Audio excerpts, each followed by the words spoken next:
It's Sunday. Let me know when we're back. I don't want to put any extra stress on this than I have to. Apologies, And folks. we're back. We're back, are we? Shall I start again? Hello, Except Rosie you Cat. have streamer mode enabled up at the top. No, I haven't. I've got rid of it. Yeah, you do. I'm watching it. It's right here. There you go. Right. Good. You see, I'm in the future. Yeah. There you go. Perfect response. Hello there. Welcome to the Flash and Blade podcast. I'm Siobhan. Please remember to mention me in tapes you might leave behind. Let's meet the plucky girl assistants. Down there, we have the Brian. Hello. Now then, it's been 2 or 3 weeks since we last did a show, and I'm hoping he's out of the pupa stage. So let's find out. Brian, are you still American? Negative. I am a meat popsicle. Yeah. Yep. I'm right there with you, actually. Probably in the freezer. Lilibet, the Wonder Yes. Girl. Everyone applaud. You see, you two should have applause, like really dodgy sitcoms when the star comes in, the crowd go wild. You know, I think that started possibly with the Fonz. I don't know. What the hell? Adjust your soundboard volume. What? And I'm getting claps. Who's doing Yes, stuff? me too. I don't know what you guys are talking about. Right, I am going to hurt you. Quite badly. Yeah, that's our audience. Apparently I have to go to the soundboard volume. Okay, let's get rid of that. It's going well tonight. Perfect. Absolutely perfect. Now, if you do that again, I will cut your hands off. The problem is we've had 2 weeks off and all the chaos got... How are we supposed to be serious? Wait, we're supposed to be serious? I'm not shit. entirely certain. It depends on your I'm on the definition. wrong show. It depends on your definition. Oh, dear me. A little bit, how's your, 2 or 3 weeks been? You're back at school. Yes, back at school. Already Yes. had 2 days off for a hurricane, so that was fun. Yeah, great. Are Are in your our schools likely to stand up and not just fall down for no reason?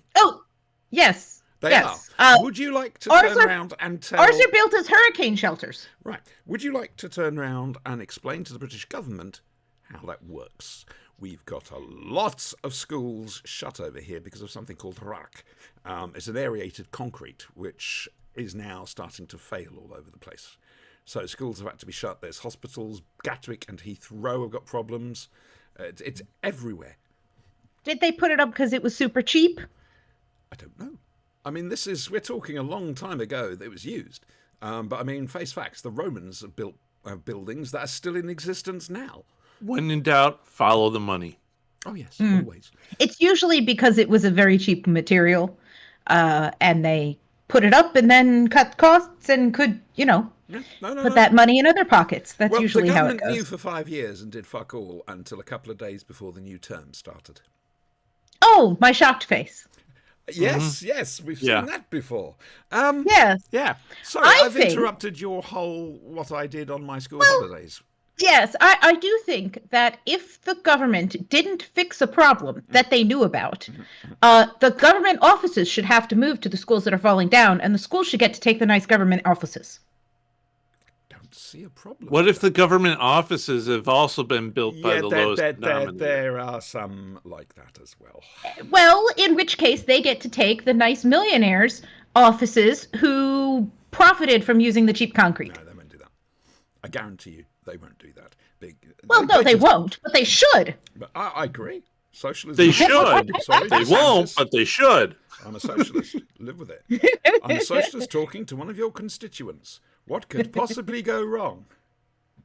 Anyway, yes, Brian, how's your time Yes. been? Relaxing. Oh, that's nice.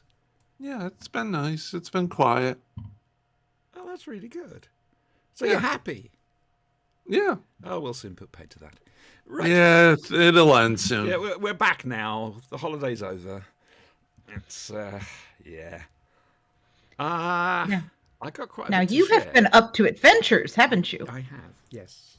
There was stuff and things happening over the past 2 or 3 weeks for me. Which Stuff is, and things? Yes, yes. I know. Oh I know. my. Just I must brace adjust yourself. my Hold on to the chair harder if you need to. pillow. Yeah, I feel you should. The whiplash could get you.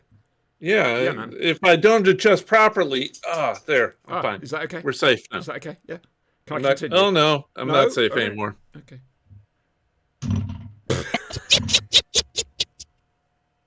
I'll fix it later. Yeah, what the hell? Right.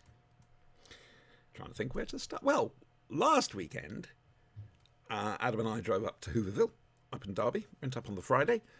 Huge thanks out to Stella, Phil, and Julie for looking after cats and dogs for me. I'm told it was a great convention. I'm always honest with these things.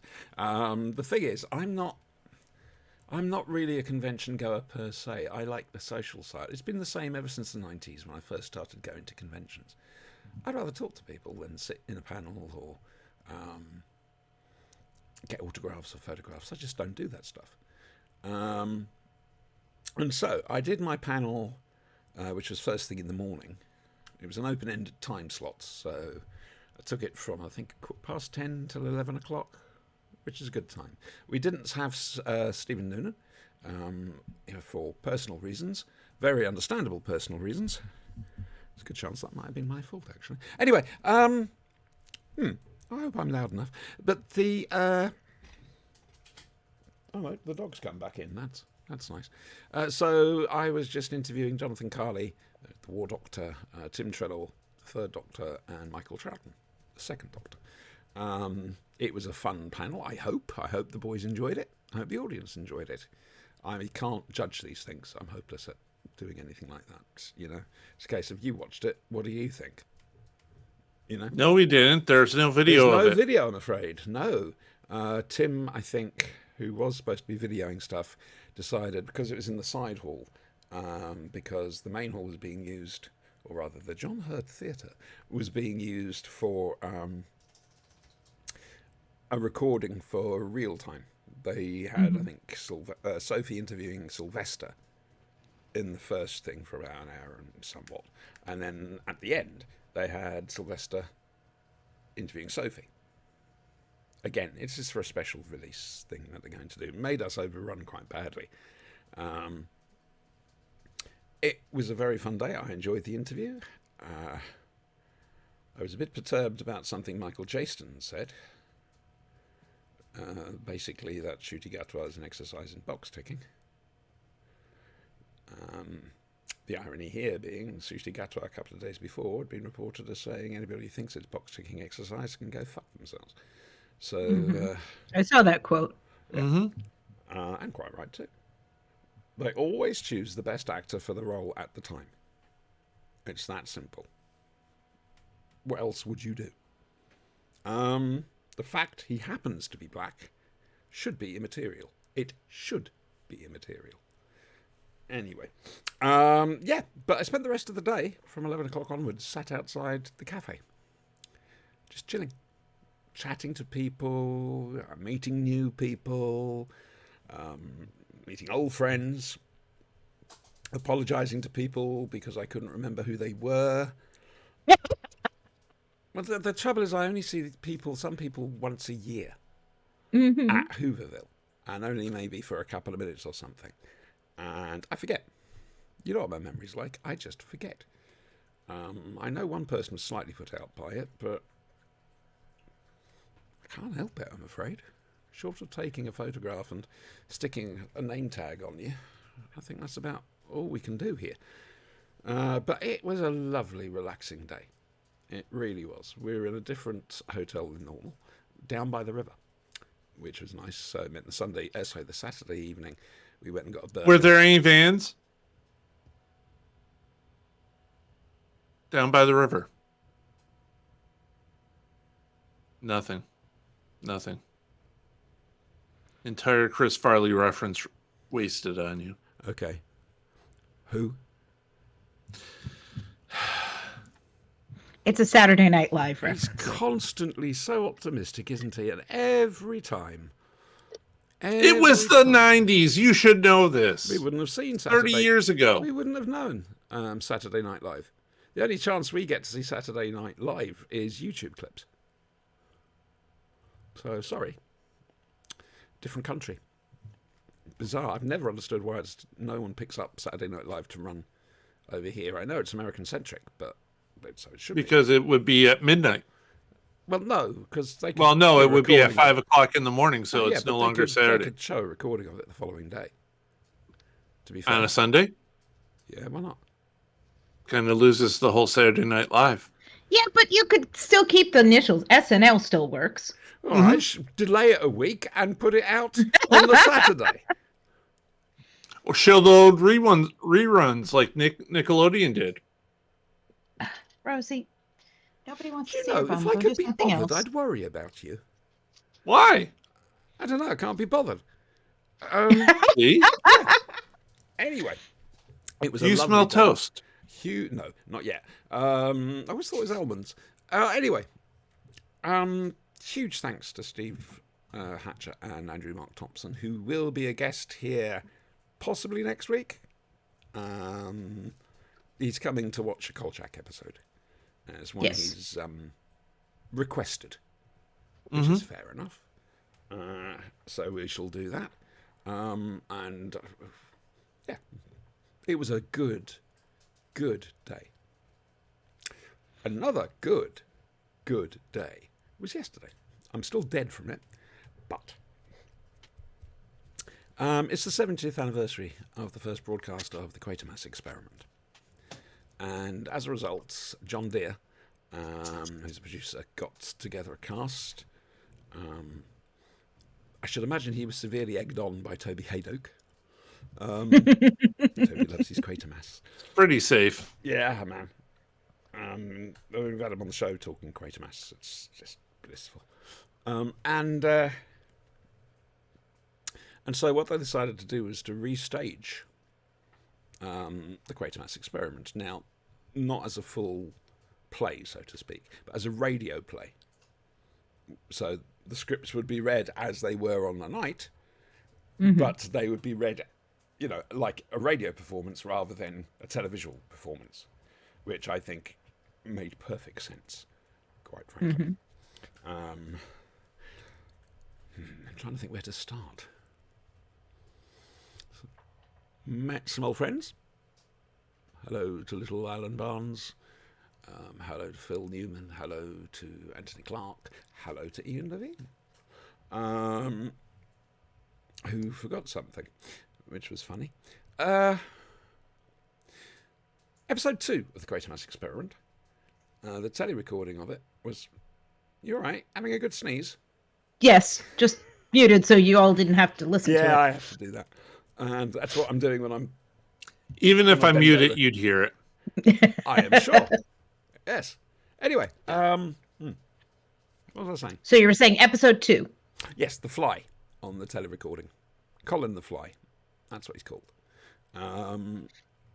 According to this show, and more specifically, me.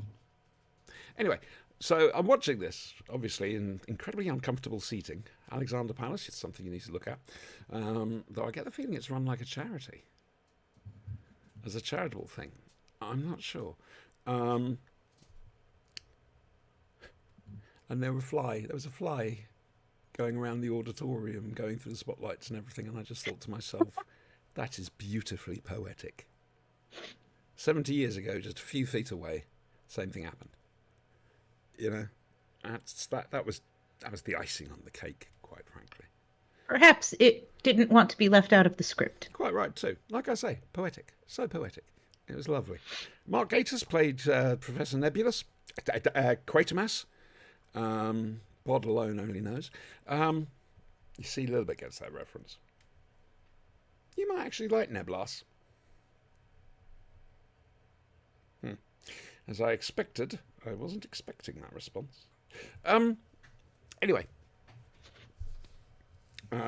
Toby played Full of Love, the journalist. Shez, his partner, and Coronation Street star had 2 or 3 roles. Quite a few people were doubling up, to be fair. Kevin McNally played Inspector Lomax. I didn't realise it was him. Adam told me afterwards. Oh. Adam's eyesight is better than mine, and I'm wearing glasses. So it's quite freaky, if I'm honest with you.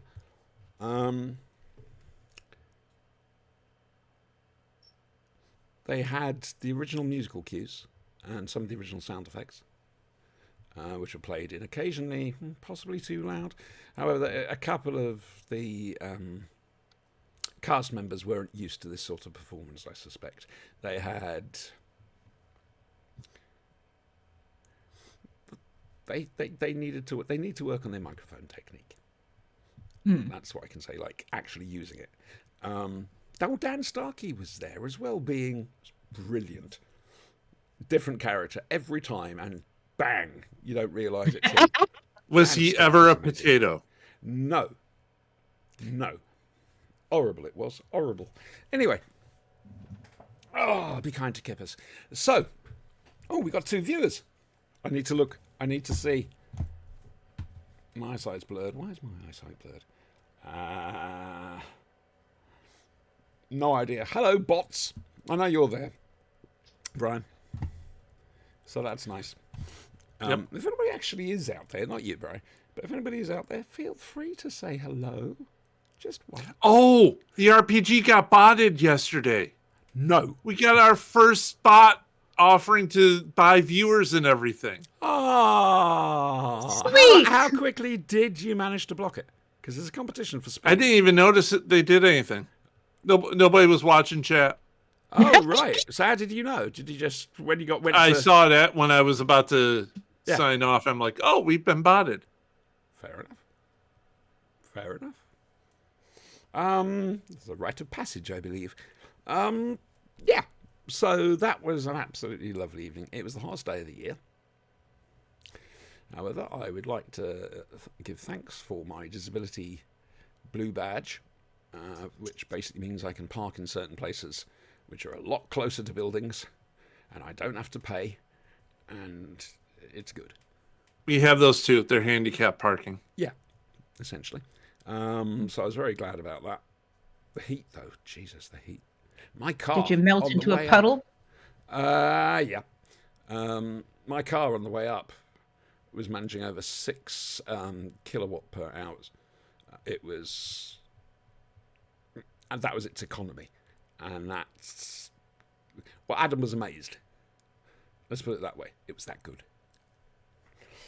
I got it for less than a year. That's a shame. And I still haven't worked out everything that's wrong with it. Not wrong with it, everything to do with it. Sorry, you're going to say a little bit?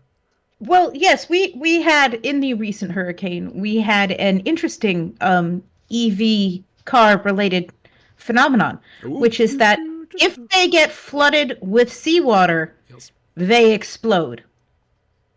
That's a new one. Because seawater is a conductor. It's because of the salt. Now, is it just a particular brand of car, or...? No, it's the electric car batteries in general. The electric cars. Right, well. It forms a circuit within the water. It's kind of like electrolysis. And it blows up.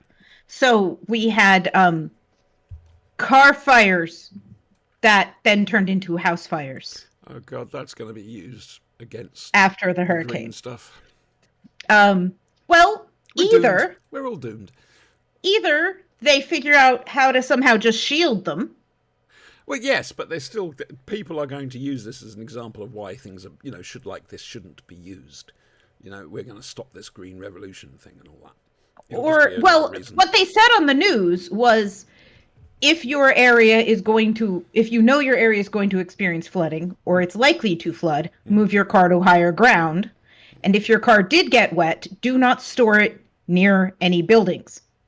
Or perhaps take advantage of the mandatory evacuations. Yeah, but there were areas that flooded that weren't under mandatory evacuation because the flooding wasn't, it was street level flooding, but it wasn't house level flooding. But these are people who live near the sea. They can't afford to take their car somewhere else if they're living by the sea. You would think so. But yes, just something, something new and exciting and something I didn't know. Oh, fair enough. I just need to get this right. So I'm looking up something. Right, okay. Thoughts go out to Morocco.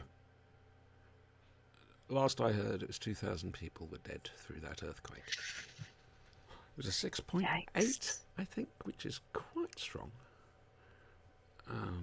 Yeah. So thoughts are there. Not that they're going to help, but anyway. So yes. So 2 lovely days. Now then, are you ready, boys and girls? You've been waiting for this. What time is it, Captain? It's saga time! Oh, shit. Your sagas are like the Icelandic sagas. The story of Noggin the Nog. Anyway, They just keep building with new characters. well, I'm waiting for Angelina Jolie to show up and birth a dragon.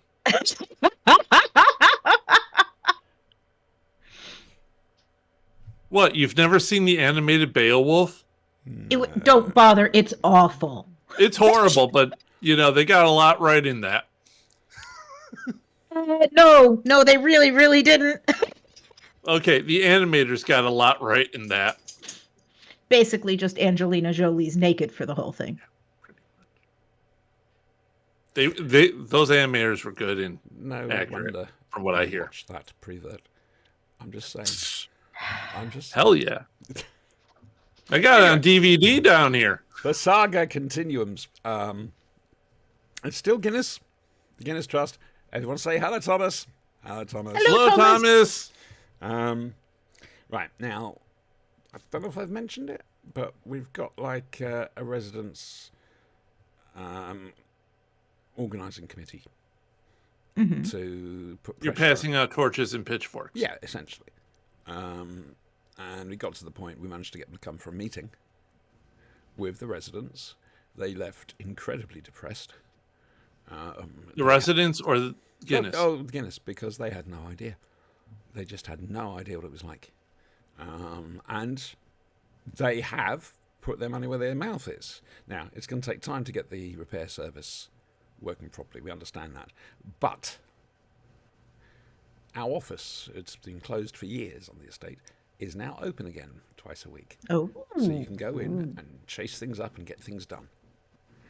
that's good. It is good. But, and now for the rest of the story.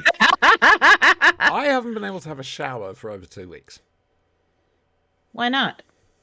because the shower, the pump, it's a wet room, the pump stopped working and it floods the bathroom if I try to have a shower. So I rang them up. I've got to get this right. Not last week, the week before. And said, we'll put it down as an emergency. We'll have someone out to you tonight. Okay. 10 o'clock comes. Guy turns up. Fair dues. Uses a plunger. Says, no, your pump's fucked. Essentially. And says, you'll have to phone them tomorrow. And guy clears off. Why didn't he show up with pump parts? Yes. Since you told them that that's what was the problem. Well, I didn't tell them that. I said it's just not draining. It's not. Okay, but they should assume. Yeah. They were trying to decide whether to send an electrician or a plumber. Both. Send both. Yes. What the Send hell? them both.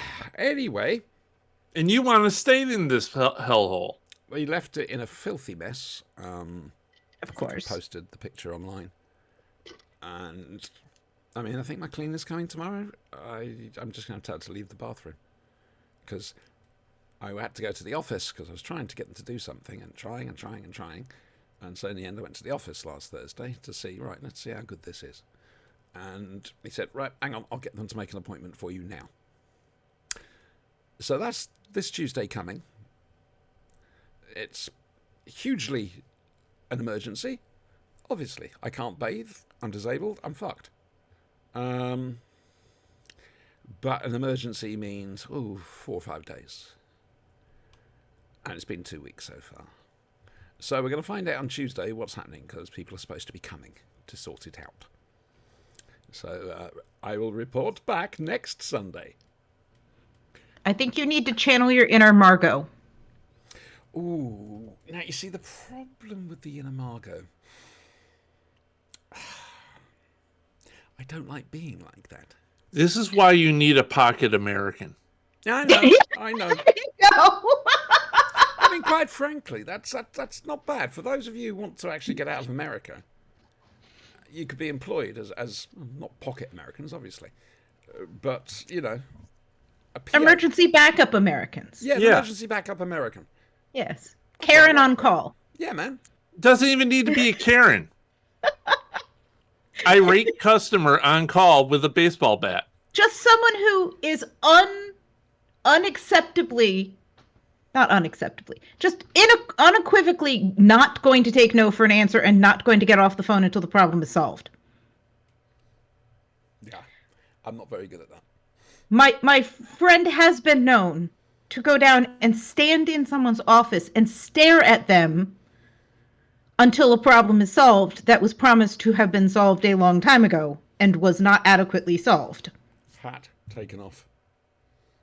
Because it's very, very difficult for them to ignore you when you're staring at them through I their think little they can get window. in. That's the trouble. There's nowhere. I think the nearest proper office is either going to be the London office, which is difficult to get to, or Havant in Kent. Well, see, that's why they do that. They don't Oh, want yeah, it's all people to been- come and the stare at thing them. is, Yeah. it's all been socialised. It's all been sent. Oh, that's a lovely breeze. It's all been centralised. So they've been shutting down local offices and everything else like that. Put it all through a call centre that passes it on to the repairs department, who then raise an order to go to a subcontractor, who then has to make, and it's left in the subcontractor's hands. And the Go camp subcontractors out in are their fucked. office. If you haven't showered in 2 weeks, they'll love it. Well, Tell them you're going to be here every single day until they fix they this only open thing. it twice. And you're going to stink it like you haven't showered in the entire time because you haven't. No, I haven't. And Exactly. It's fucking me off. Exactly. Especially in this heat. It's the hottest time of the year. It's the hottest day of the year. Yes. In this heat, go down to their office and sit in their reception and just let the arms fly. I just want to point out, Brian. Cat's ass.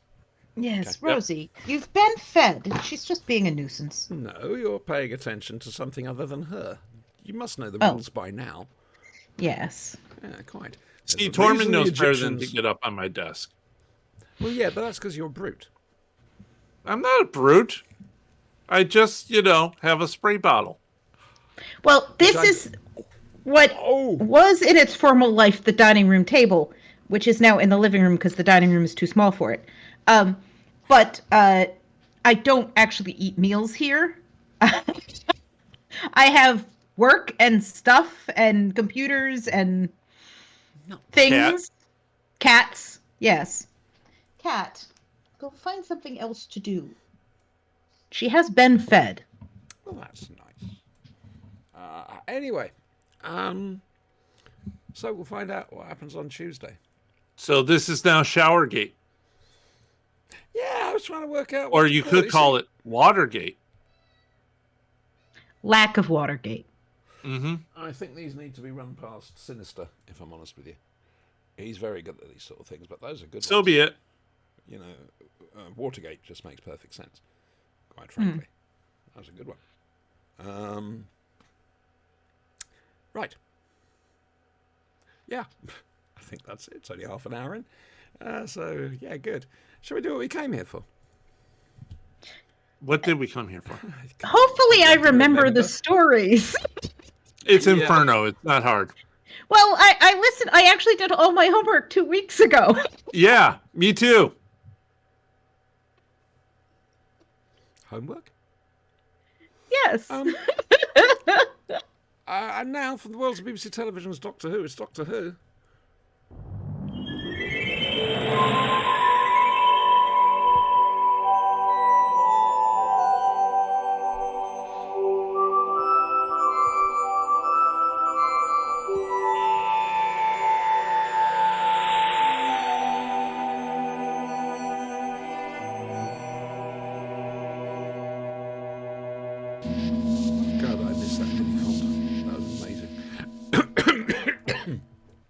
cello and best choir R's going. Very possibly a third Doctor Who, we're not sure. He's still stranded on Earth, and he's decided to use Project Mohole. Project Inferno, the drilling for Stellman's gas, because it's got a nuclear reactor. So he sort of fobs it a little bit.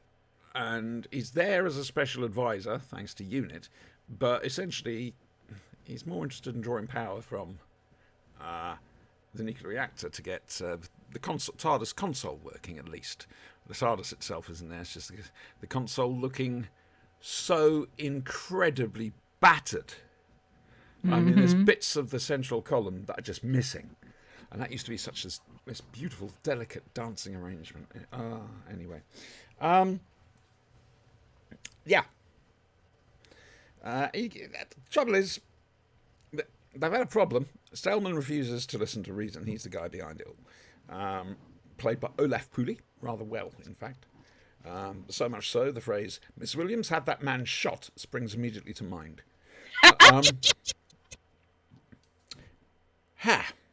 Some green gunge, because of course it's green, comes out of the drill head, and someone touches it, and oh my god, they're a green man. No, they're a green werewolf. We didn't get to the werewolf bit just yet. At the end of episode 1, you don't know about this, at the end of episode 1 of Inferno, the Australian continuity announcers on the ABC over there basically did this voiceover. Well, Doctor Who, the Brigadier and the Nasty Green Man will be back next week. Don't forget, there's plenty of merchandise at the local ABC store, though probably not a green man. Legendary, and I apologise for my Australian accent. I haven't done that in a long time. So, yeah, they're called Primoids, though they're not actually mentioned in the actual programme. They're credited as such, and yep, they're basically regressing. And it's all to do with the heat. And the Doctor tries to stop them, and, well, stop Stellman. Fails miserably. And in typical third Doctor, he says, fuck this. And basically goes for another test run on the TARDIS console. Unfortunately, just as he's about to break through, Stellman turns off the power. And the Doctor is suddenly in... Well, let's put it this way. If it was Star Trek, everybody would have pointy beards. Yes. In an alternative Earth. A mirror universe, if you will. Yeah. Star Trek, you would probably call it the Mirror Universe, you know? Yes. It's, sorry, I completely blanked when you said mirror. She That's why said I mirror. repeated it. That's ridiculous. That's weird. Yeah, sorry a little bit. That's okay. Basically, it's... Well, it could be used as an example of the Terran Empire before it was the Terran Empire. Basically, Britain is now a fascist state. Technically a republic, the royal family being killed. Executed, rather. The Brigadier. The Channel 9. It's a very naughty Brigadier. Very cowardly Brigadier. Ep 3. El Generalissimo have an eye patch. Of course he does. Yeah. Yeah, I don't know. Because he's evil. Because you must have seen Scorchio. It's what the Fast Show was named in the States. No, I don't think so. I'm so old. Yeah, thanks, Brian. No problem. I'm just agreeing with you. It makes you feel better. We have to humor our elderly. No, you're supposed to respect the elderly and their wisdom acquired through the years. Yes. You're quite correct, yes. I will slap the back of your legs, young man. And don't think I won't. Dear. It's Inferno. God, it's one of the all-time greatest Doctor Who stories. quite frankly. Yes. Yep. Now, Brian has been desperate to do this story, so Brian, over to you. Oh, okay. So there's a lot in this to unpack. Yeah. Like, I kind of want to know what happened at Krakatoa now. Well, it went bang. Because the doctor says he hasn't seen anything like this since Krakatoa. Yes. I want the story. Yes. You Wasn't- can't just wasn't throw out Krakat- things like Well, the Ninth Doctor apparently was at Krakatoa. And wasn't Krakatoa the one that caused the year without a summer? Yep. yes. One of the biggest volcanic explosions we have a Yes. record of. And I assume it's the doctor's fault. always. Well, yes, in the he way had to that do that in order to stop the man wolves. How the hell do you become a werewolf from green goo from the earth? Well, it's not. It's a regression. It's not a regression. They're turning into werewolves. Humans did not Can't evolve exactly from argue werewolves. the point on this one, because Brian does have a point, to be fair. They're primoids. That's what they're called, apparently. There you go. That's fine. Call them primoids. I but did earlier. You weren't listening again, were you? no, I was listening. Oh, God. Go on, carry on. The wig on Liz, Which one? the second one, Evil Liz, Didn't she have two? Eviler Liz. Didn't she have two wigs? The evil section leader, Shaw. No. Section leader only had the one wig. I say this It because was I think pretty her bad. hair changed from the outside broadcast when the third Doctor sees the back of it and goes, Liz! And to interior shots.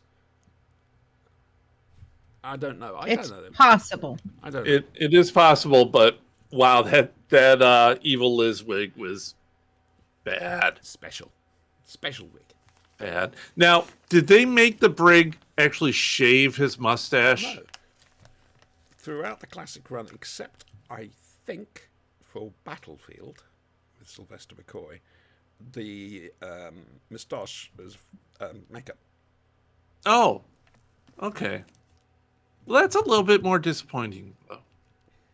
Yeah, we want you to shave off part of the thing that everybody knows you for. Well, You it's should have not time that to thick go of a back to mustache. season It's 8. not like this. It's not that hard to regrow that little pencil mustache. Well, they did have the break in the seasons. Yeah. I apologise. This was the last episode of this series. It was. I said series and not season. Well, the thing is, apparently, technically, it is a season. I don't know anymore, Brian. It is a season. A season season. is a chunk, and then a series is the whole thing. Okay. You just the UK just uses the same word. We're for both. confusing the elderly. Yes, that's true. There. Go to your happy space, not the shower.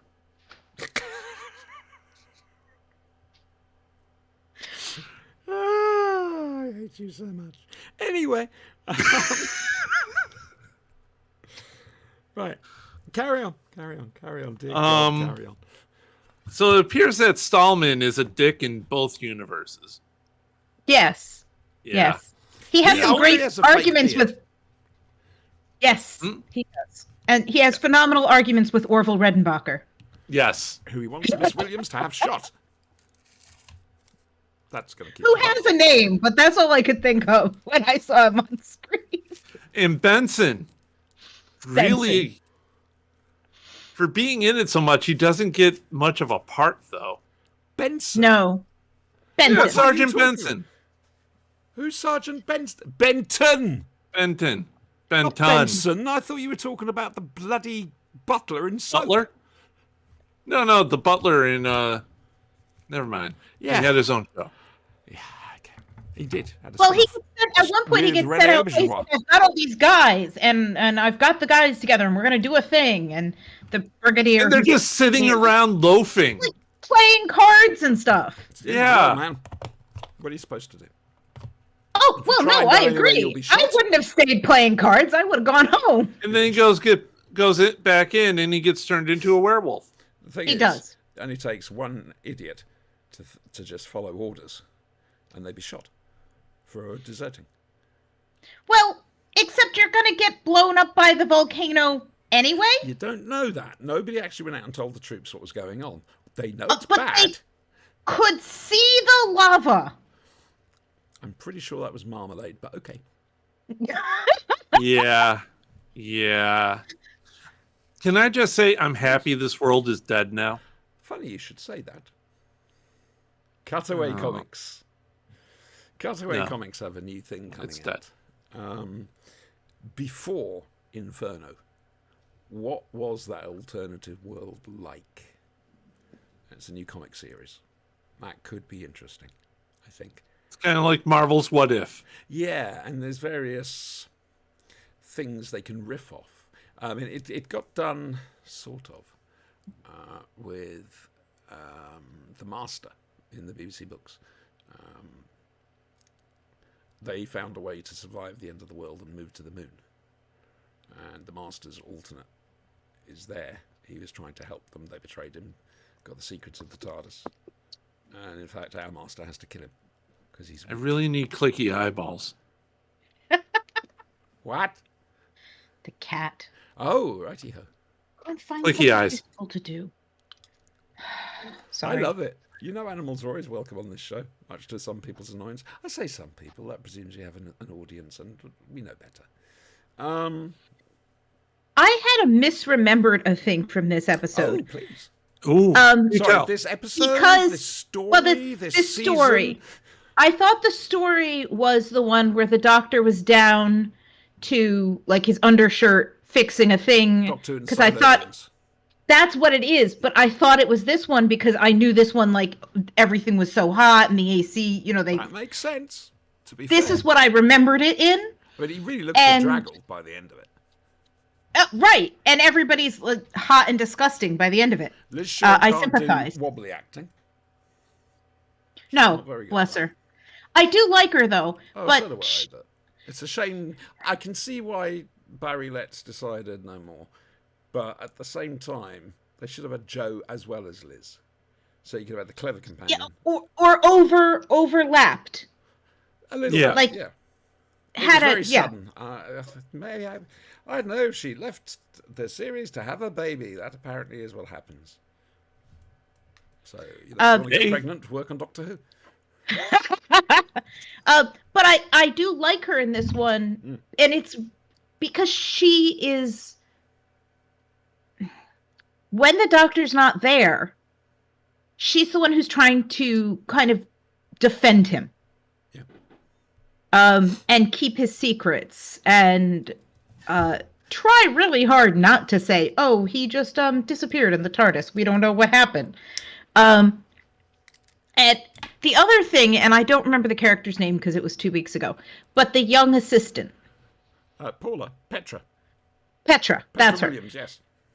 Uh, That is played, or rather she is played by the original director's wife. She... You okay? Let's find out, shall we? She has a really interesting character arc because when we first see her, she's another bint in a short skirt. She's doing a job that basically it's just go do this, go do this, go do this, except obviously she has a lot of scientific qualifications, but nobody respects her. She's a potential love interest, which she really isn't interested in because she knows what happens if she gets romantically involved with anybody in the kind of work situation she's in. She's going to instantly... Doggy. She's going to have him shot. Fair. It's actually in the alternate world where we see her character really bloom. Yes. And she's conflicted and she's interesting and she's not always right. But she's really, really brave and really, really smart. And she's the reason that the doctor gets away safely Yes. and that he's able to Now, save does our that- world. is that more of an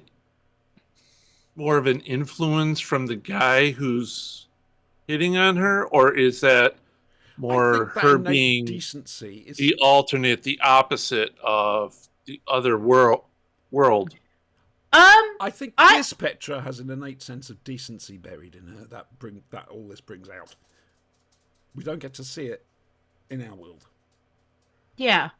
And I think part of it is, you're right, part of it is the opposites, and her opposite is that she has that sort of core of iron, and she doesn't put up with the level of disrespect that her counterpart does. Because if she'd turned to Stallman and said, "You will not speak to me that way." Miss Williams, have yourself shot. Exactly. Yeah. No, she'd just be demoted to slave sciences. I really found her interesting to watch. It's also completely clear that the actors were having a ball. Interesting you say Oh that. yeah. Because they weren't. Really? Because they look like they're having a lot of fun, They look- having so much to do. Let me explain. And being evil and hamming it up. Let me explain. After the location filming was done, and you got to admit the location filming is beautiful, the perfect example of Pertwee-side. Mhm. I think after the first studio session, first, Douglas Camfield, the director, one of Doctor Who's greatest, had a heart attack. So obviously he couldn't carry on with the work. Mhm. So the producer, incoming producer, I should say, Barry Letts, took over, using Camfield's camera script and whatever. And so the cast are actually very worried about their director, and of course his wife is playing Petra. So I know what you mean, Brian. You'd think, yeah, look at them, they're going to grasp this with both hands. Mm-hmm. And to be fair, it seemed like they were, but they were still a little bit sort of, oh wow. I would love to see an outtake of just the Brig just totally losing it when he's supposed to be all evil and stuff, and just Oh God, I can't believe I'm actually having to tell this story.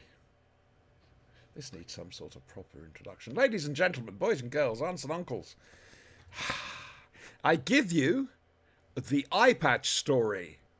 Hey! Okay. So, Nick Courtney is wearing an eye patch, and he's in a scene as Ossif, where he's got to spin round in the chair and see the Doctor. I think it's episode 3. I'm not sure. And so, fair enough. That's what he does. Except Pertwee's gone round handing out other eye patches. And so he spins round, and guess what? They were all wearing eye patches. They did a similar thing. see, those are the kind of shenanigans I'd expect on an episode like this. Yeah. I mean, they did a similar thing to Alan Tudyk when they had the flashback when they're hiring Wash, and he's got a moustache. Mhm. They did the Yeah. same, Zoe and Mel. Yeah. So that wasn't original. So yeah, the eye patch story has gone into fan legend because poor Nick Courtney was asked to tell it everywhere he went. To the point people were starting to ask it ironically, just to force him to. Lilibet, you got anything to say about this? I can't remember if I asked her if she had anything to say. Did I? ask her? Well, we talked a little bit about the characters. No. That's me. Sorry. What's you? Cat. What's you? Claws. Oh, Chestnut. no Great scratching. Battle chestnut. Works. He'll come up here shortly. Sorry, Lilibet. That's okay. I think this story, there's so much going on here.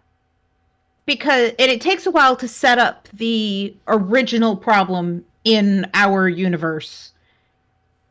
And you get the 2 episodes. pretty typical by now arguments between the people who are supposed to be in charge and all their egos.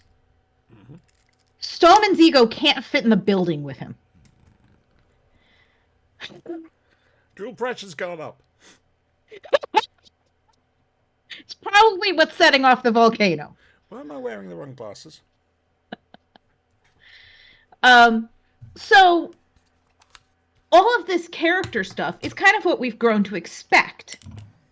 The alternative universe is something that we don't expect. And we don't see again for a really long time, I don't think. Well, we don't see that particular alternative universe. Well, no, I mean alternative universes in like I mean, we see some with the modern Doctor Who. Rise of Steel. Yeah. Sorry, Rise of the Cyberman Age of Steel. Right. But I can't. Can we think of any more classics? I'm working on it. And the answer I've got for you is no. It's a really un-Doctor Who-ish thing to do. Nothing springs out is what I'm thinking. I mean, I'm not going to go through every single thing. Yeah. I mean, there might be something. And we've certainly seen things that are different. But I think that this feels really Star Trek. It doesn't feel Doctor Who. As a concept. I was going to say, it feels more grown up than the original Star Trek. Yes. It isn't them all waltzing around in big mustaches, but the idea of this is a different... I mean, some of them have big mustaches. But well, why do you think I wear this? I mean, I'm clearly the evil duplicate. Yes, the evil goatee. Exactly. But they do I mean, this is a very grown-up story. Free will is not an illusion. It's very much a story about what's important, how do you decide what's important, what does bravery look like in any given situation, is following orders the right thing to do, should you listen when people tell you things that make your ego, bruise your ego. Stallman has a huge sunk cost fallacy about his work. What do you bear? Who? What? Why? Sunk cost fallacy. It's when you're like, I'm too deep into this. I've put too much into it to give up now. Okay. Why didn't you just? And that's because it has a name. Okay. I feel stupid now. No, it's good. It's one of those fallacies that people use in arguments. Like, we can't give up on this program. We've put too much money into it. Well, okay, but if it's not working, we need to do something else, money or not. And MIT, trust me, I know that one.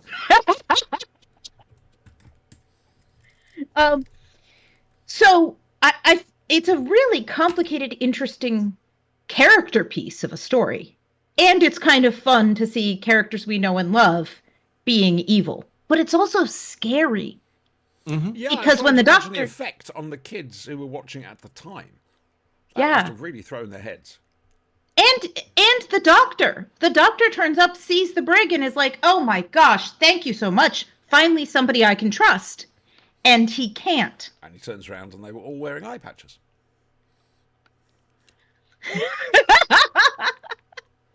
I enjoyed this one. I'm pleased. It's a fan favourite. And certainly one of my favourites. I know it's certainly one of Brian's, if not the favourite. I'm not sure. We will have to... I got ties. We'll have to plumb that at some stage. We will have to. I love it. I absolutely adore it. It's... I hate to say it, but it's a blast of fresh air. So the whole of season 7 is a blast of fresh air, quite frankly. It is. It's Doctor Who setting out a whole new stall, which immediately got stopped. And they started again with Terror of the Autons, with a more family-friendly unit, etc. Also, this is very Quatermass type sci-fi. Yes. Well, yes. Look at the opening of Speared from Space. It's almost shot very for shot. talky. It's almost shot for shot. Almost shot for shot taken from Quatermass 2. It's... Yeah. Oh, hello. What was that? I wonder if that was lightning. Distant lightning. Lovely lightning. We could do with the rain. And the cool. I'm itching. I'm that hot. Should be there in a little bit. I'll have a look at the radar monitor shortly. I have a Thomas said that today was supposed to be your last really hot day. It is, yeah. That's why I'm wondering if I'm seeing lightning. It's about to break. I have to admit, when I went out a little bit earlier to get some food, it was actually quite fresh. It was still warm, but the humidity had gone down quite a bit, which I was grateful for, because God, yesterday was a nightmare. Like I say, did I mention it? Yeah, it overran by 75 minutes. The Quatermass experiment. Adam and I didn't get home till 3 a.m. Good grief. Admittedly, we did go slightly off the beaten track, and it was only about 10 minutes worth, to try and find some Tesla chargers we could use, because we never used Tesla chargers before. They've started opening them up to other electric cars. Yeah, they've started standardizing them. Yeah. So we found a place, and instead of 69 pence per kilowatt hour, I think it was about 32 pence. So took advantage of that, by which time Adam was almost dead, even though it was his idea. I've drifted, haven't I? You have, but that's okay. You're A little bit. tired. Although it fits nicely if you want to transition into Kolchak the Energy Eater. Her energy has been eaten. Maybe we she needs a rest in the hospital. Shall we do? Shall we do that? Shall we see? Yeah. that? It's a nice segue. Segue into Thank you the very much. energy eater. I knew what I was doing there. Yes, and we will all swear to it when questioned separately. I got your balls in a vice. Anyway, yeah, Kolchak. I've just come from watching it, actually. Enjoyed it. It's got a very cozy feel to it now. It's this is Kolchak, this is what happens. You made a few deductions which were a little bit, that was sudden. Where did you come up with this from? And the writer doesn't like women. There's 2 or 3 Me Too moments in this script, including a line from Kolchak said to an actress, which basically goes, see Harvey Weinstein, you may as well have just said. So it loses points for that, I'm afraid. I know it's of its time, but this was blatant. I enjoyed it. It was another Indian spirit. Actually, it was an Indian god, wasn't it? Some form of bear god with a big eye. Evil spirit. Yeah. Find it interesting how Kolchak is milking the Native American culture a little bit. I don't know if that's a real That was thing. big in the 70s. Yeah, I don't know if that's a real legend or not. I think it is, but I Difference of think opinion? that the interesting, it was very big in the 70s, but also Yeah. a lot of the legends that they've done so far are sort of European legends. So to have some homegrown, as it were, supernatural, you kind of have to go Native American. I don't know. This was before the age of the internet, and they had Slender What about Man Salem? and Black-Eyed Kids and all that other stuff. Reference Salem, certainly, surely. Witchcraft. They could reference Salem, but it still doesn't compare to Goatman. Tell me there's a goat man. No, not in Kolchak, but there is a Goatman. Because that would be I've awesome. got to ask, is he a goat in space? A space No. goat, if you will. No, he's an evil. Space, do you see? He's supposed to be an evil spirit Oh no, that that's not tries the to kill space goat. people. That's not the space goat. Oh no. Oh, the no. space goat is a stand-up citizen of Earth. No, what you're thinking of is called Sheep Squatch. You're just making up silly words now. I aren't am you? not. That is an actual freaking thing. I swear. Sheep. Have you been watching Discovery Network? Never, Uh-huh. because it's crap Uh-huh. nowadays. Mountain Monsters. Gotta watch Mountain Oh, Monsters. God Almighty, we're losing him, folks. We're losing him. No. Watch Discovery Channel. You're gonna find a whole It's bunch the of chemtrails. things. It's the chemtrails that are doing it to him. What I is found CIA. interesting, coming back to Kolchak briefly anyway, is that I had recently read Ben Aronovich's novella, The Winter's Tale, which is his most recent novella. No spoilers, And- please.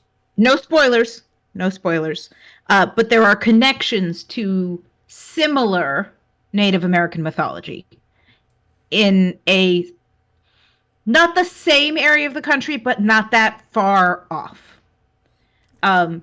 which was interesting. Algonquin or Southern? Some of that, yeah, some of that. Ron Updike didn't get much to do this week at all, so I had to put a line in just to justify having him there.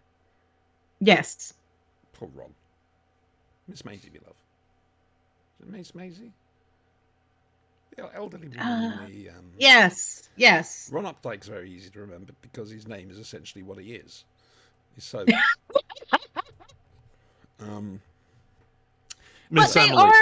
they are building a sort of an ongoing, continuing cast in The Office of every time a character opens their mouth, you know exactly what they're going to say and how they're going to behave, and how Kolchak is going to attempt to get them all to do whatever it is he wants to do. Because he sees this as the Carl Kolchak show, starring Carl Kolchak. Oh, it's Kolchak. It's a soft thing.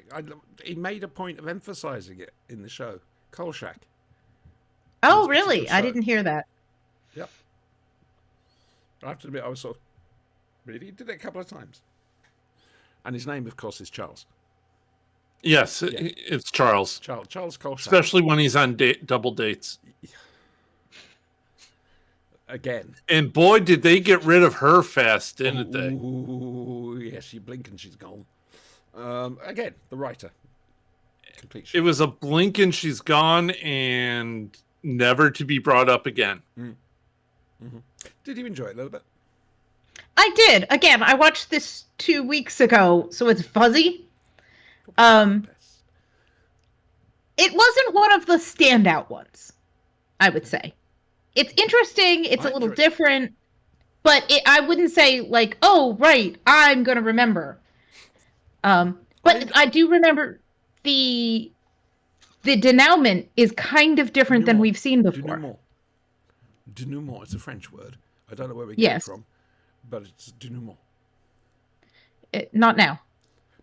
Now it's denouement. Denouement. English teacher.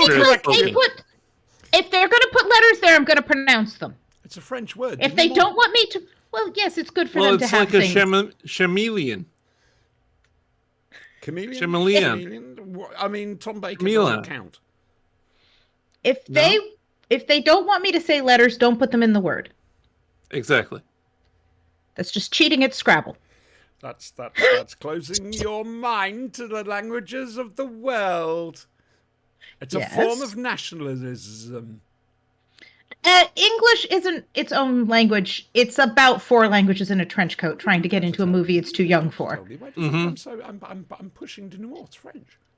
Mm-hmm. Good Lord. Right. I enjoyed it. I think a lot of that enjoyment came from not having watched it for a couple of weeks. It felt fresher again to me. Mm-hmm. Which gives me pause for thought. Brian, did you enjoy it? I loved it. Good. Moving on. Yeah. Now, next week, I'm not sure quite what's happening. I haven't asked Andrew Mark Thompson if he wants to come on next week's show. Well, why don't we watch Horror in the Heights and the next episode? That way we're prepared if he's here. We'll if you like. Discuss Horror in the Heights. I'll know beforehand, obviously. Yeah. I'll send him a message this evening. But, whatever. If anyone's keeping score, good luck. Next week's Doctor Who, by the way, because I haven't asked. You ready for this? I'm going to say Series 8, Episode 1. Season 22, Episodes 5 and 6, The Mark of the Rani. I had to do some very quick counting then. Thanks, Brian. Mark of the Rani. I thought I don't think we've ever done that. We may have done it on the old podcast. No, we've done Mark of the Rani. Really? I know we've done Time in the Rani. Might have been Time in the Rani. I don't know. Oh, you'd know if it was. Believe me, you'd know. Is that Ace? I just heard. Yeah. Yeah. Boys, He's shaking his head. very wise. Most people do around here. He heard Ronnie and, just automatically makes him shake his head. Ow. Oh. Right, so, yeah. Big Finish. Big Finish. Now, before Brian tunes out, there's some stuff coming up that he's going to join us for. First of all, Once and Future, I think it's the next one, David Tennant, Missy, and the Paternoster Gang. So, Oh, that would be fun. plus, there's a whole new series of, I think, 3 box sets of the Paternoster Gang to come. That's Brian happy. Yeah. I love the Paternoster Gang. I think they should have done a series on them. It's a big miss for them. I think there was some thought given to it. You never know. RTD might do it. He's talking about this Hooniverse thing. I hope so. Let's wait and see. The only thing I can think is that the 2 of the 3 main actors would have to spend an awful lot of time in makeup every time. Yeah. Well, you can... Money talks. Okay? If you pay them enough, they'll do it. Now, and therein lies the problem. SAG-AFTRA, we're right behind you. You just carry on until they give in. Oh yes, absolutely. Yeah. Right, we can we can wait. We can wait for new stuff. Don't worry. You get food in your mouths. Mm-hmm. It's that simple. Did you know they had a Dungeons and Dragons Day? Did they? Well, on the They'd had a Yeah. Star Trek day too. Yeah. Like yesterday or the day before. Basically, all the I think Dimension 20 and Critical Role people were down on the lines, and anyone who came down, you got a class and you got a GM. And Please let Grog have returned. I think he was marching. I'm not sure. Okay. He may have been a GM, but they had a GM for each class, and you grouped up, and You see, that's they how had to quests and everything. That is how to strike with style. Mm-hmm. And it's how to get people involved, Mm-hmm. quite frankly. I mean, hell, I would have joined them if I was in Los Angeles. Mm-hmm. Why would you be there? Yeah. So, Big Finish. Once and Future. It's the Sixth Doctor's turn. I got a slight problem. Lilibet referenced it during Inferno. Scotchio. I listened to it a couple of weeks ago. And it's fuzzy, isn't it? A little bit more than that. I know Harry Sullivan is working for somebody he thinks is the Doctor, but we know is the 2. Basically early incarnations of the 11. The Sixth Doctor's trying to work out what's going on. He runs into Lady D'Souza, Christine D'Souza, and somehow Jackie Tyler, who's gone to her for a job. They become best mates. That's the best bit. The 2 of them gossiping through the whole thing. I didn't need a plot. Yeah. I didn't need a plot. I didn't even need the Doctor in this. It could have just been the 2 of them talking the whole time. No, I love Jackie Tyler. She was like, oh, well, we went to the thing and this one, you don't even want to hear about the... And Christina's like, yes, I do want to hear it. Tell me all about it. Who hit who with the pop? The shame is that they have their memories wiped at the end. I know. Yeah. I hope that the wipe doesn't work. It wasn't a natural thing rather than a... I can't remember. See, I love Michelle Ryan. I pre-that. No. The Doctor says, oh, well, they won't remember it in the morning. All right, but he doesn't actually know that. Fair. I hope the next time they turn up, they're best friends. Fair. Definitely. It's blue. Are you having Romulan ale? No, it's just a blue cup. Is that a cold? It's soda in it. She's been hanging out with Aunt Beru and got the blue milk. I just love the fact that Aunt Beru and Uncle Owen were such great badasses that the burnt out skeletons that Luke Skywalker saw were probably the stormtroopers, and Beru and Owen have fucked off somewhere. Mm-hmm. I like One of the few parts I love about what is it, Force Awakens or something, is when Luke goes to that critter and just gets the blue milk out of it. It's like, just like Aunt Beru used to make. Oh, you have to make blue milk. And you see, I used to milk banthas on Tatooine. I took great delight in doing that. You had to mask scent, approach them carefully, and then you could get the option to milk. Now remember, if they're ever just a single line of tracks, that means the sand people are there. Yes, especially banthas. Yeah. Very much. So that was something else I used to do. They ride single file to hide their numbers. I used to dress as a sand person, go down to the outskirts of Mos Eisley with all the level 1s running around trying to kill Creetles and threaten them. They can hide their numbers all they want, but the Count is standing on the side going, 1, ha, ha, ha, 2. The Count. What a legend. So, Lilibet, can you remember any of this? Vaguely. I remember Pretty vague.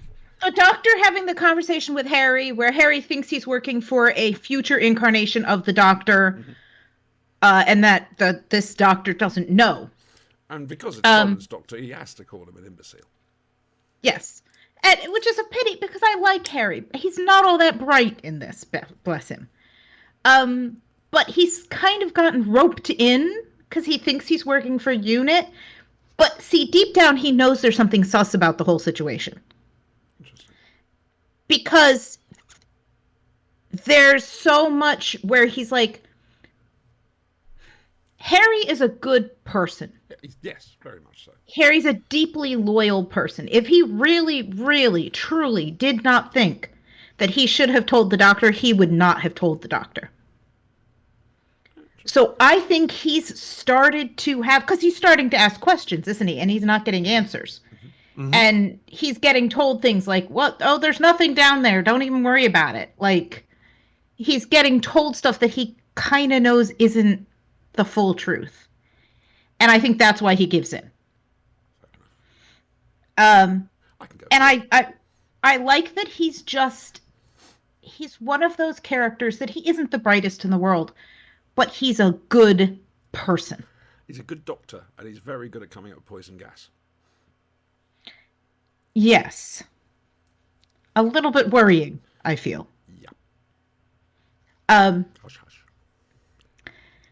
But I also like that when they break back in, when the Doctor and Jackie and Lady Christina try to break back into the building, it suddenly turns into Mission Impossible. Yes. And that Jackie, like Rose, has hidden talents. She does, very much so. And it's like the three of them being put there to defeat these defenses. Yes, and then the Doctor kind of goes, "Do you know, it's a little convenient." Did exactly the talents we needed. He's still degenerating. So, yeah. I mean, we had a fair bit of the third Doctor at one point. Mm-hmm. Who gets given, right at the start, who gets given a letter. Yes. Which leads him to this. Yes. But he's Ferry the Lodger. Yep. There we go. Chocolate milk, cold. No Big Finish next week. Okay. No! Not that! How convincing was that, boys and girls? Oh, well. Ah, dear. You poor sad individual. What you're missing out on. Oh.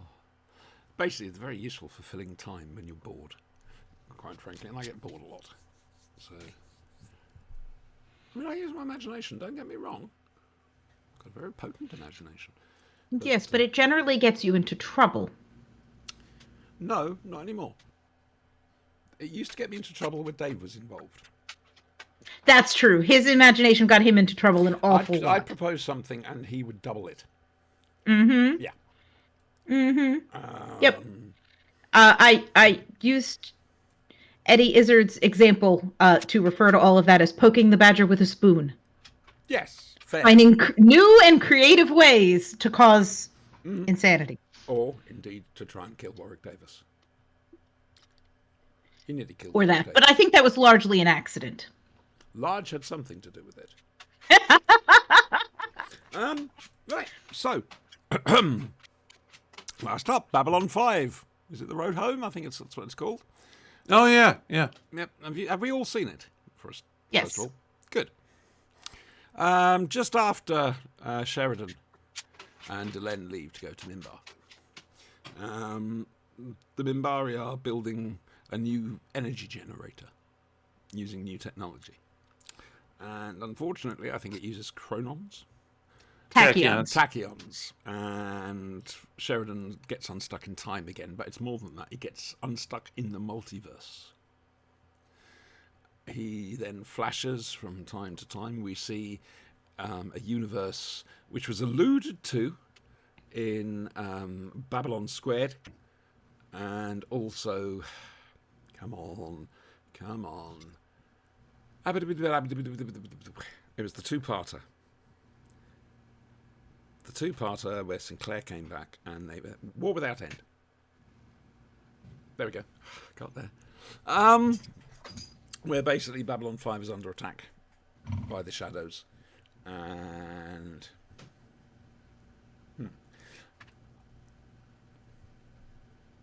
there are differences. Of course there are differences.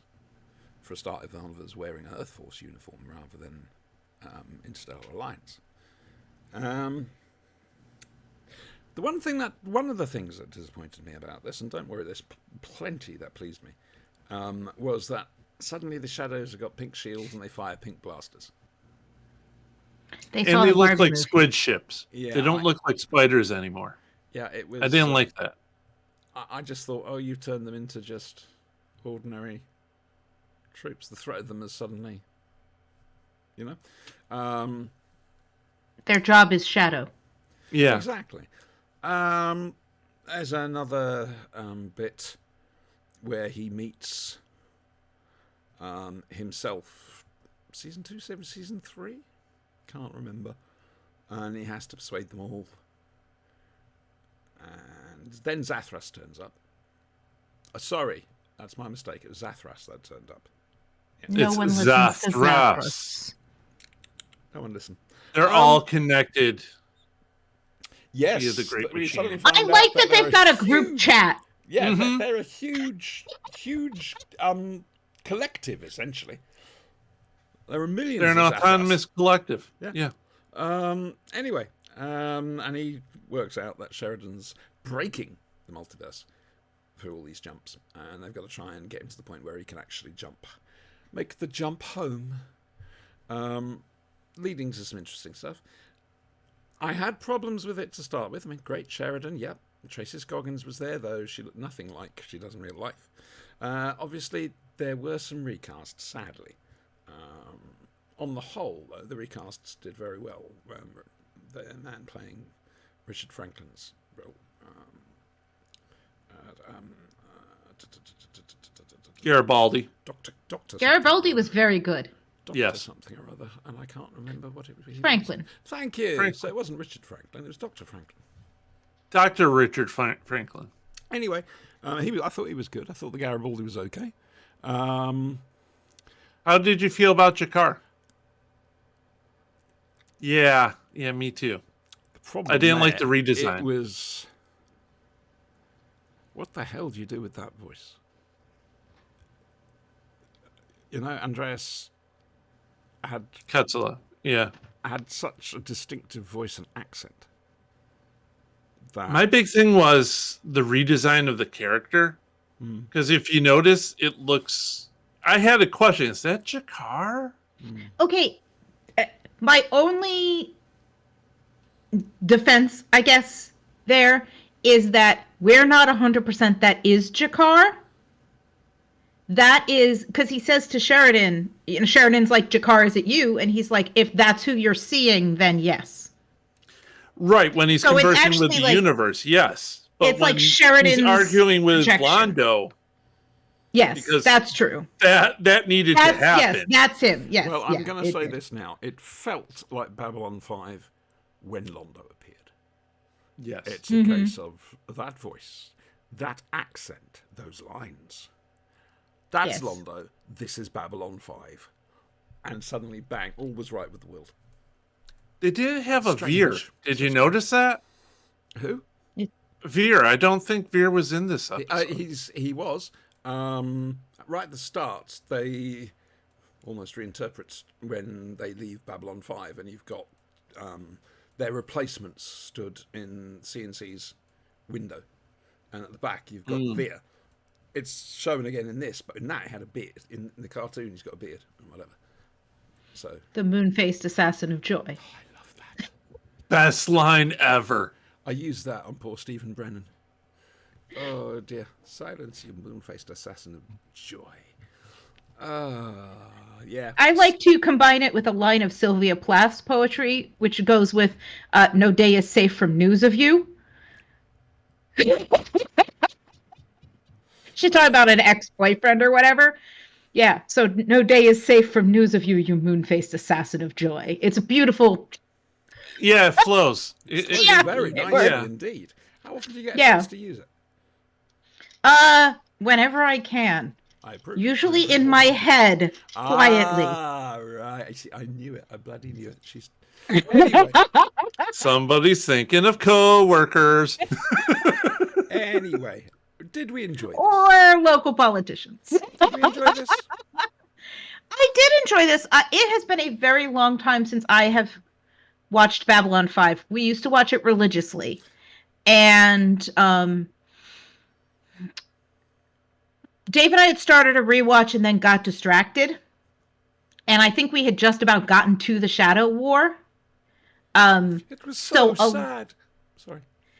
Well, a lot of it I sort of vaguely remembered. You know, I was like, oh, right, this, oh, right, that. Oh, yeah. But I'm sure there's a lot of references I missed because I just don't remember them. That's on Blu-ray. Yeah, I probably won't Also, bother. did you notice that they made a mission statement that Babylon 5 is back in the cartoon? And do you know why that is? Apparently, according to JMS, there was one person at Warner Brothers executives who couldn't stand Babylon 5 and stopped anything happening with it. He's now left. So, whoosh, here we go. They were going to do a very reboot much enjoyed it, series, though. but that yeah, fell that through. fell through, didn't it? It's a shame. That and Lazarus would have been great, but, well, we hope they'd have been great. I do worry with Babylon 5 if it's a case of diminishing returns, however. It seems to get I will slightly say- weaker the longer it goes on. This felt more like, hey, we're getting everybody back together because we can get everyone back together, not because we have a good story to say. It was kind of It's- meh. It's enjoyable fan service. That's what Yeah. this was. Oh, very much so. Oh, good Lord, yes.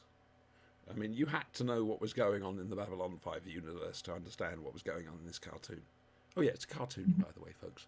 Well, it's the only way you could do it now, really. Yeah. I thought so, yes. Or an audio play. Right then. Do you know what we're doing next week? It's something very different. Oh boy. Well, Brian, you'll be pleased to know it's something you can do whilst you're working. Okay. We've not done this on the Flashing Blade ever. And sod it, we're going to. It is a very different thing. It's a listening thing. We are going to listen to Jeff Wayne's musical version of War of the Worlds. It is in Britain, it's a classic. It's late 70s, and it's an utter classic over here. Everybody knows it. Around about 2010, 2012, something like that, they started touring it, of all things, using a hologram were initially Richard Burton, and then they got Liam Neeson to revoice it, the opening. No one would have believed. So we're going to do that. I'll post a link to it for you. It's something different, quite frankly, and I think, yeah, and the show's never done it before, and I think it needs doing, quite frankly. You got to remember, for us, you know, this was, I mean, if you can listen to this when it's dark, that's even better, because that's the sort of thing we used to do when it came out. We listened to it in bed when it was dark. I remember listening to it when I was working security. I had to stay in a van to stop some travellers getting in and out of sight. And I just was in this van overnight listening to War of the Worlds. Yeah, this one, I know it's very much a British thing, but it would be good to do, quite frankly. And obviously, honest remarks, please. If you didn't enjoy it, you didn't enjoy it. So that's what we're going to do. Okay. Quite looking forward to it, to be honest with you. Bows and arrows Approximately against how the long light. does it run? Depends which You know? version you listen to. Technically, we're looking at the side, an LP, or was it 2 LPs? An LP, an album, an LP. Okay. So what, an hour? Okay. 45 minutes to an hour. I think. I've actually got the original gatefold edition, which had lots of beautiful artwork and everything else like that. Don't know how much it's worth, but it's worth something. Like I say, it's a British thing. It's yeah, it's good. And like I say, it's musical. There's songs. Yeah. Well, I like a musical. I thought you might. Depending which version I put down. Oh, and Justin Hayward's there, of course, from the Moody Blues. And this is where his song Forever Autumn comes from. You know the one? 'Cause you're not here, 'cause you're not here, 'cause you're not here. It's not ringing bells, but that doesn't mean I don't know it. I think you'll like it. It's a beautiful song, if I'm honest with you. It really is. I mean, it must be for me to recommend it when it's not Ultravox, quite frankly. Talking of which, have you worked out what's happening with the opening song lyrics of the show? Anybody?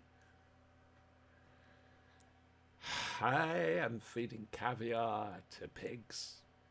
Sorry, it's a Richard Burton thing. Actually, it was a Phil Cool thing. Phil Cool playing Richard. Oh! I just put it all together. Yeah.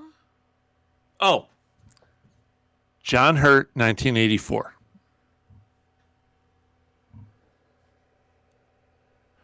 I want to go home now. You are home.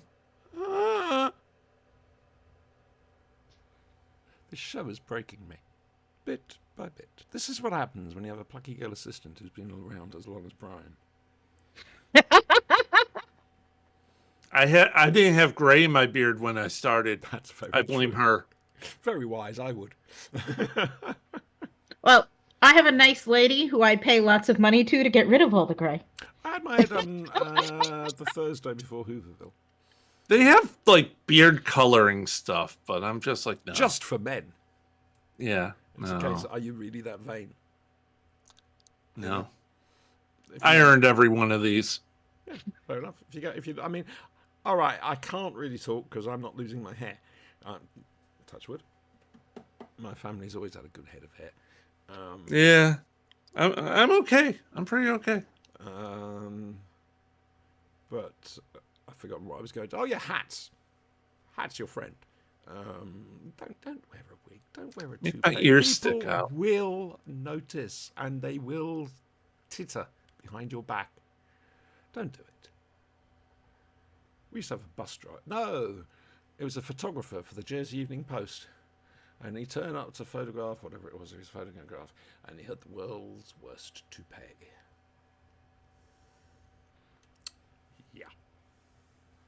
So, Many, many years ago, there was a gentleman at church who had clearly bought his toupee when his hair was still dark.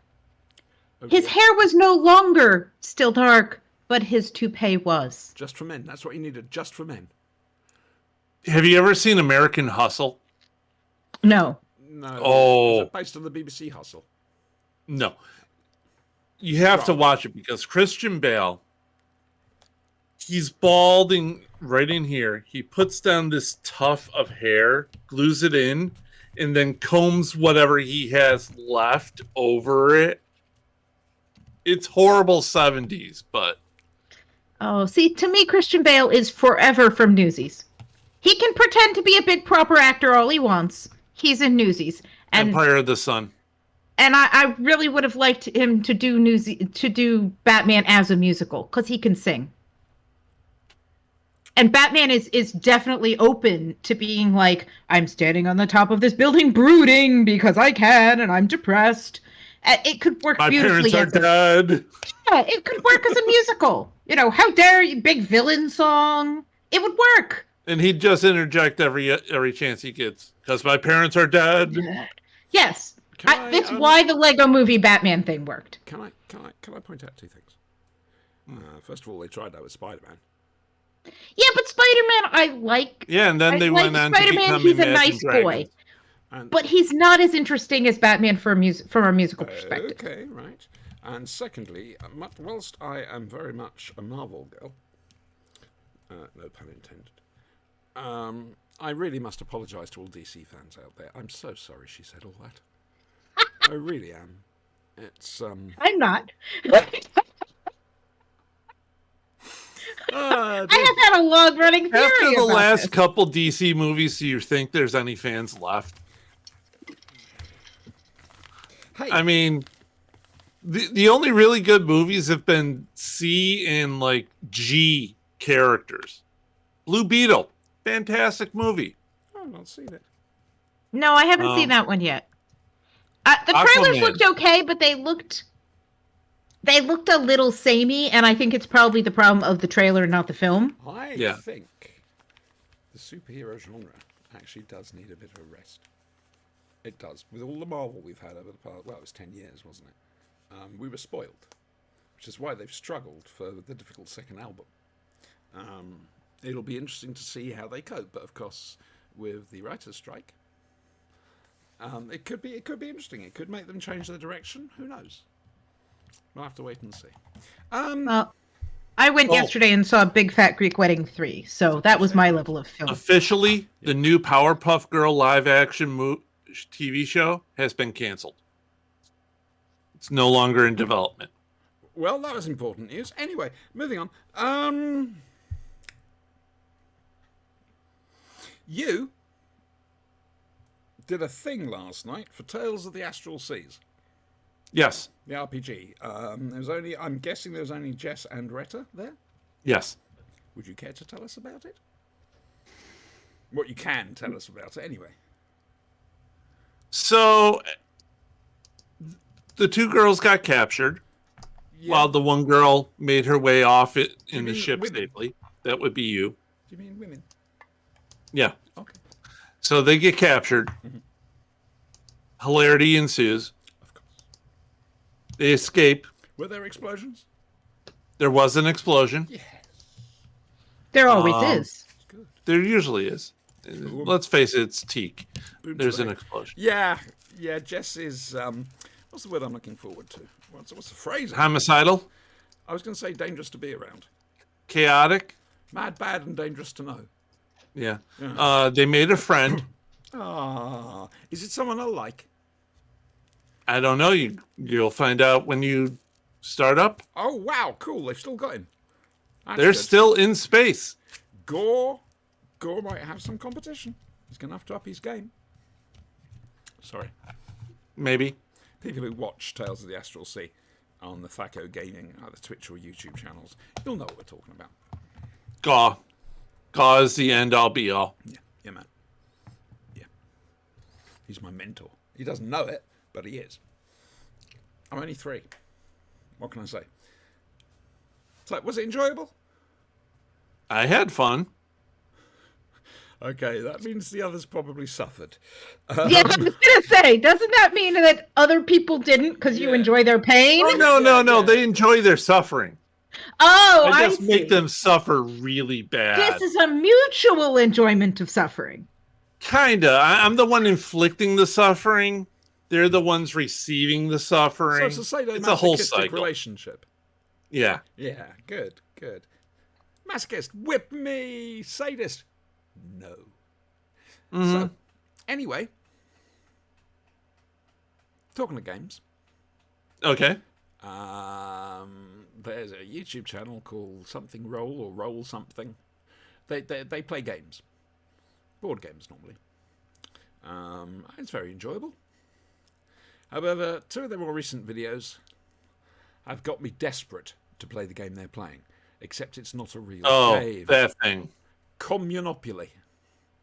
It's Monopoly, but in the era of Joe Stalin. It's pant-wettingly funny. Oh, hello, sir. Oh my God, Brian!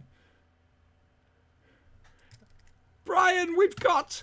Oh! You have a bot! Yeah! Oh, wow! Not anymore. No. That was my fast. That's the same bot that hit me last night. He's my only friend, and you got rid of him. It's a terrible thing.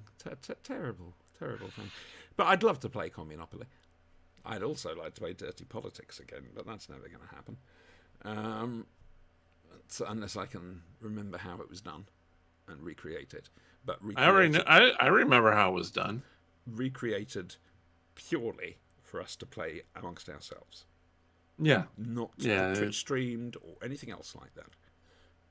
I still remember how it was done. Don't worry, we're not going to take any copyrights. Yeah.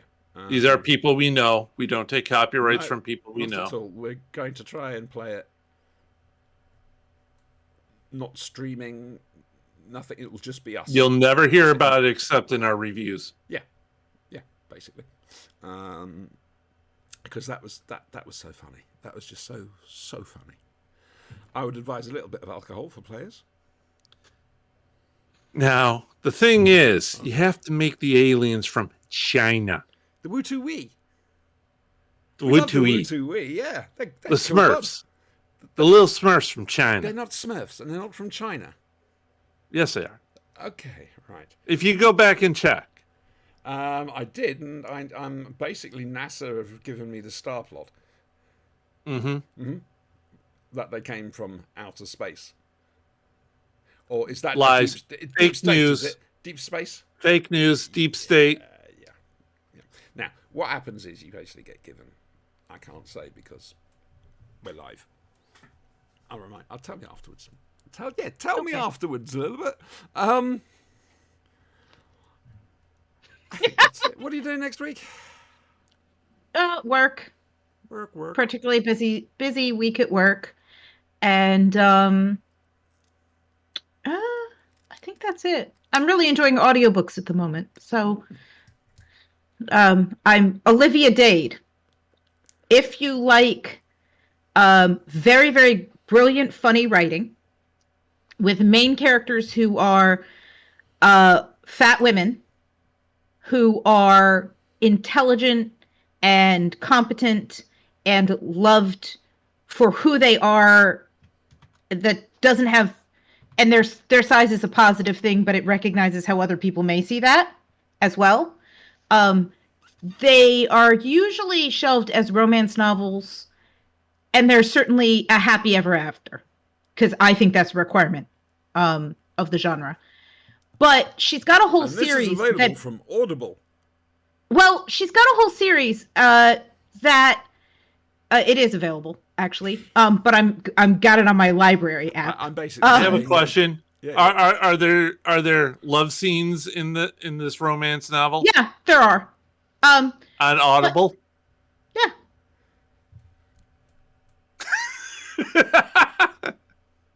Only you. But the thing that the series that I kind of got me hooked on hers are basically it's a fix-it fic for Game of Thrones. And it's tied into fanfic and the fanfic community, and it's set up as a different kind of, the show has a different name, but basically that's what it is.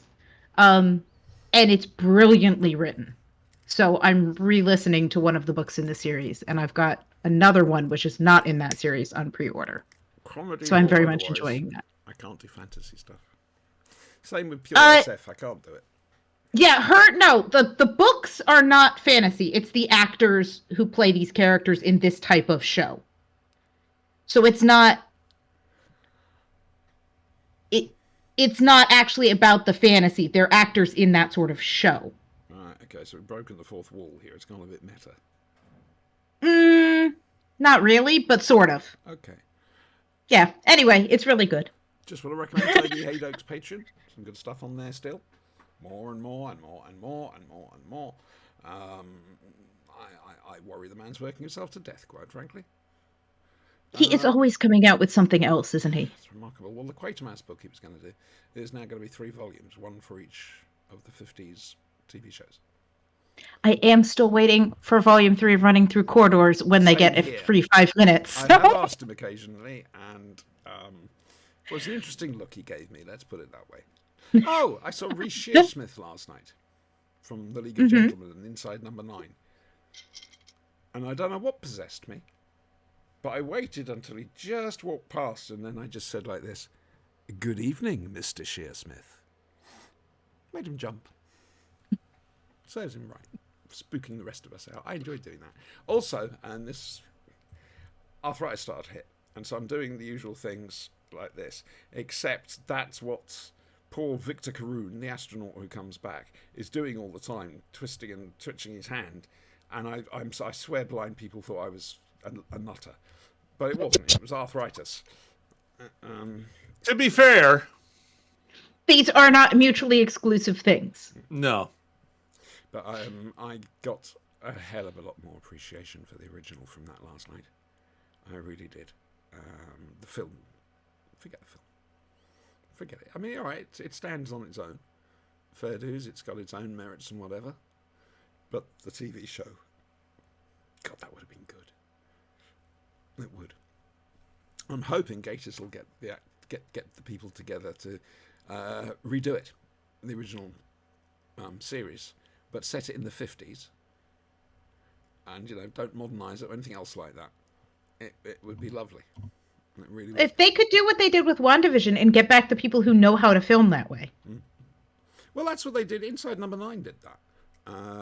They did a Christmas special, which was essentially set in a multi-camera studio. And it was going to be filmed using the old multi-camera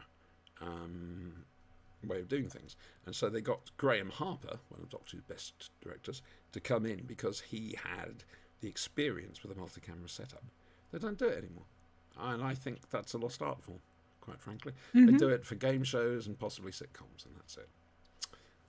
Anyway. Multi-camera TV drama. Switching from film to video, depending whether you're inside or outside. That'd be cool. That's how we grew up. That's how we like it. What is that Monty Python when they go, good God, we're on film. Ah, dear. So, next week, The Mark of the Rani. Possibly a Kolchak. No Big Finish. But War of the Worlds, Jeff Wayne's War of the Worlds.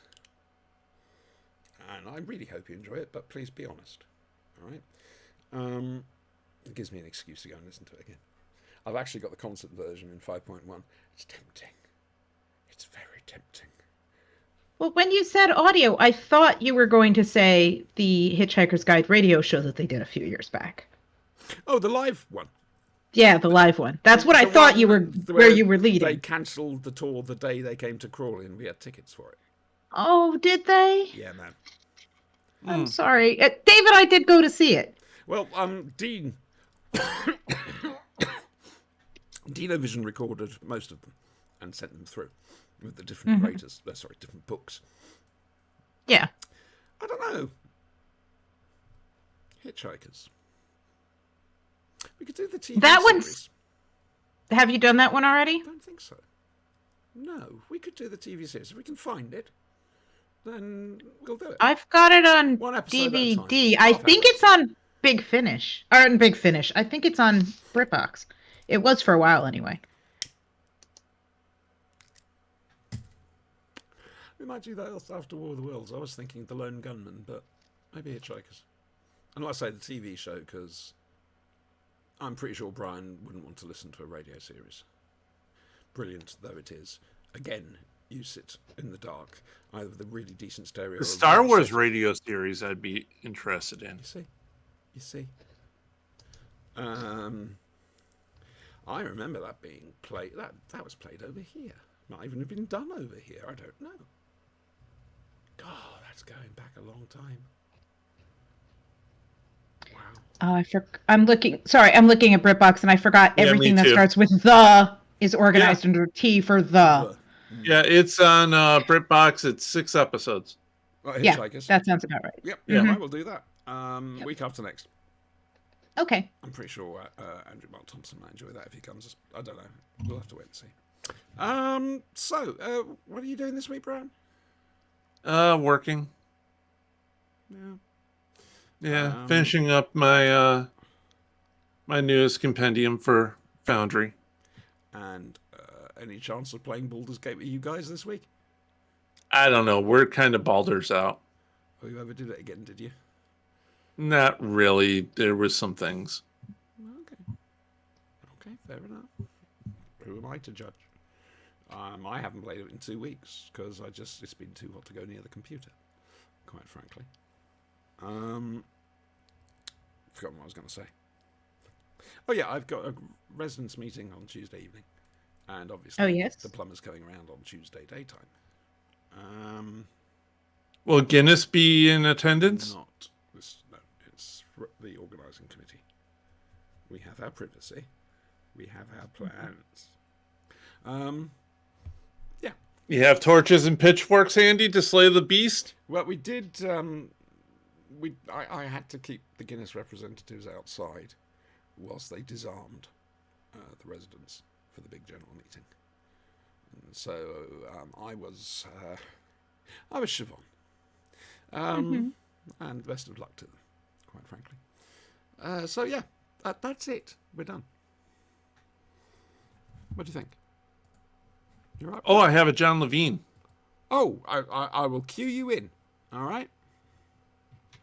I'll cue you in. You keep an eye on me, and I'll cue you in for this, ladies and gentlemen. We're going away now. Say goodbye, everyone. Bye. Bye, everybody. That was nice, wasn't it? Royal Wedding.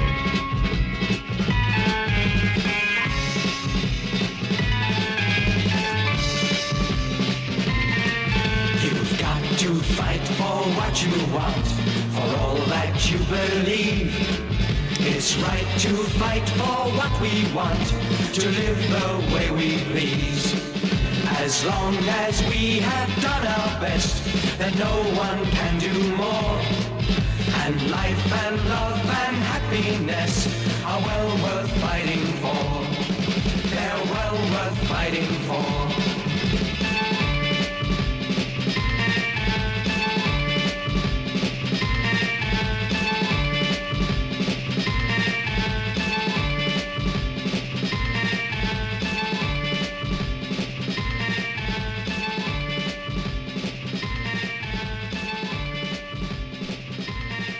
No John Levines were turned into a werewolf for this episode.